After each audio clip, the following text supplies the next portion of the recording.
இந்த மீசக்காரனும் ரொம்பவே பாசக்காரங்க. நம்ம டேங்கை ரொம்ப நீட்டாக வச்சுக்கிறதுல எப்போவுமே பிஸியாக இருப்பாப்புல சாரு. இந்த மீனோட பேர் கோரி டோராஸ்னு சொல்லுவாங்க. இது அல்பினோ கோரி. இந்த மீன் வந்துட்டு ஒரு பாட்டம் ஃபீடர். இந்த மேலே சர்ஃபேஸில் இருக்கக்கூடிய ஃபிஷ்ஷஸ் சாப்பிட்டுட்டு போடக்கூடிய ஃபுட் வேஸ்ட் எல்லாத்தையுமே சூப்பராக க்ளீன் பண்ணிடுவாங்க. இவங்க ஒரு ஸ்கூலிங் ஃபிஷ்ஷு தான். ஒரு டேங்க்கில் நீங்கள் ஒரு 5, 6 மெயின்டைன் பண்ணிங்கன்னா ரொம்பவே ஆக்டிவாக இருப்பாங்க.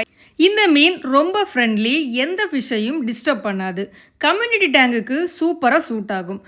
பாட்டமில் மண்ணை எப்பவும் கிளறிட்டே இருப்பாங்க. அதனால் அந்த அழுக்குகள் கிளாக் ஆகாமல் மெயின்டைன் பண்ணும். ஸ்ட்ராங்கான ஒரு சர்வைவர் இது. பிகினர் ஃபிஷ் கீப்பர்ஸுக்கு ஈஸியாக மெயின்டைன் பண்ணுற ஒரு ஹார்டியான ஃபிஷ்ஷு தான். இது இந்த கோரியில் இன்னொரு வெரைட்டி பெப்பர் கோரி. அல்பினோ கோரி கம்பேர் பண்ணும்போது இது கொஞ்சம் ப்ரைஸ் ஜாஸ்தி.